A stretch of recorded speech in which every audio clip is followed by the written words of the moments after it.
ଅନେକ ଦିନର ଯୋଜନାକୁ ସଫଳ ରୂପାୟନ କରି ଆଜି 12:30 ବେଳେ ଆମ ଘରେ ପହଞ୍ଚିଗଲେ ବିଭୂତି।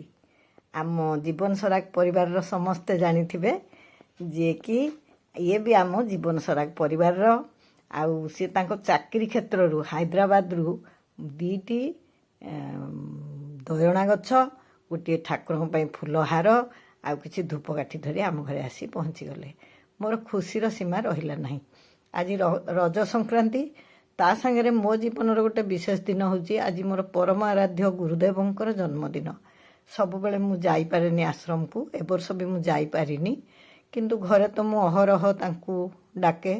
ସିଏ ହିଁ ମୋର ଜଗନ୍ନାଥ, ସିଏ ହିଁ ମୋର ଶିବ, ସିଏ ହିଁ ମୋର ସବୁ କିଛି। ତାଙ୍କରି ପାଦ ତଳେ ହିଁ ମୁଁ ମୋର ଜୀବନକୁ ସମର୍ପି ଦେଇଛି। ଆଉ ତାଙ୍କୁ ବି ମୁଁ ଜଗନ୍ନାଥଙ୍କ ଭାବରେ ପୂଜା ଅର୍ଚ୍ଚନା କରେ।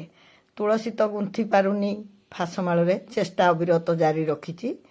ହେଲେ ଦୟଣା ଆସିଲେ ତ ମୁଁ ଛୁଞ୍ଚିରେ ଗୁନ୍ଥି ପାରିବି, ଏଇ ଭାବନା ରଖିକି ଦୟଣାଟେ ଖୋଜିଲି ବହୁତ। ମୋ ପୁରୀ ପୁଅ କାର୍ତ୍ତିକାକୁ ବି କହିଲି, କିନ୍ତୁ ସେ ବି ମୋତେ ଗଛଟିଏ ଦେବାକୁ ସକ୍ଷମ ହେଇପାରିଲେନି। କିନ୍ତୁ ବୁଦ୍ଧିଟି ଦେଲେ, ଗଛ ସିନା ଦେଲେନି, ସେ ବୁଦ୍ଧି ଦେଲେ ଯେ ବିଭୂତିକୁ କହିଲେ ସେପଟେ ବହୁତ ଗଛ ମିଳେ, ସିଏ ଆଣିଦେବ।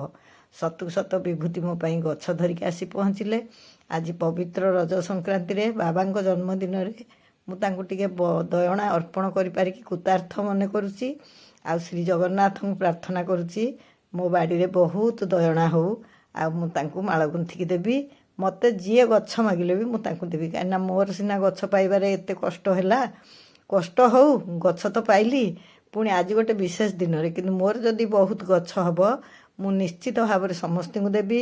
ଆଉ ସମଗ୍ର ଓଡ଼ିଶାବାସୀଙ୍କୁ ମୁଁ କହିବି, ଯେମିତି ଆମର ପ୍ରତ୍ୟେକ ଘରେ ତୁଳସୀ ଗଛ ଅଛି, ସେମିତି ପ୍ରତ୍ୟେକ ଘରେ ଦୟଣା ରହୁ, ଆମେ ଜଗନ୍ନାଥଙ୍କୁ ଅର୍ପଣ କରିବୁ। ମୁଁ ତ ଆଜି ଖାଲି ଭାବ ବିହ୍ୱଳ ହୋଇପଡ଼ୁଥିଲି। ଆମେ ସାଙ୍ଗ ହୋଇକି ବସି କଦଳୀ ପତ୍ରରେ ଅରୁଆ ଅନ୍ନ ଖାଇଲୁ, ଆଜି ଯେହେତୁ ସଂକ୍ରାନ୍ତି। ଆଉ ତାପରେ ମୁଁ କହିଲି, ଚାଲ ବାପା ଟିକେ ବାରିଆଡ଼େ ବୁଲିବା। ଦୋଳି ଟଙ୍ଗା ହେଇଥିଲା। ମୁଁ କହିଲି, ଆଜି ତ କେହି ଝିଅମାନେ ନାହାନ୍ତି, ତା ବୋଲି ପୁଅ ପିଲା କ'ଣ ଦୋଳି ଖେଳିବେନି? ତମେ ଟିକେ ଦୋଳି ଖେଳ, ମୁଁ ତମର ଭିଡ଼ିଓ କରିଦେବି। ତମ ମାଧ୍ୟମରେ ମୋର ଗୋଟେ ଏତେ ବଡ଼ ଇଚ୍ଛାକୁ ଜଗନ୍ନାଥ ବାଞ୍ଛା କଳ୍ପତରୁ ପୂର୍ଣ୍ଣ କଲେ। ପୁଣି ମୁଁ ମୋ ଗୁରୁଦେବଙ୍କର ଜନ୍ମଦିନରେ ମୁଁ ଭାବଗଦଗଦ ହେଉଥିଲି। ଆଉ ସତରେ ଗୁରୁଙ୍କ କୃପା ବିନା ଏ ସଂସାରରେ କିଛି ସମ୍ଭବ ହୁଏ ନାହିଁ। ଆଉ ସେ କୃପା କଲେ ସବୁକିଛି ସମ୍ଭବ ହୁଏ। କାହିଁ ମୋ ଗାଁ, କିଏ ବିଭୂତି, କେଉଁଠି ତାଙ୍କ ଚାକିରି ଜାଗା, ସେଠୁ ପୁଣି ଦୟଣା ଆସି ମୋ ଘରେ ଲାଗିଲା। ହେଲେ ଗର୍ଭଗଞ୍ଜନ ହରି ମୁଁ ତାଙ୍କୁ ବିନୀତ ନିବେଦନ କରୁଛି, ମୋର ଏଇ ଦୟଣା ଗଛ ଦୁଇଟା କେମିତି ସୁସ୍ଥ ସୁନ୍ଦର ହେଇକି ବଢ଼ୁ, ଫୁଲ ଫୁଟୁ, ମଞ୍ଜି ହଉ, ଆଉ ଆପଣମାନଙ୍କୁ ସମସ୍ତଙ୍କୁ ମୁଁ ଦୟଣା ଦେବି, ସମସ୍ତେ ଆମେ ଲଗେଇବା।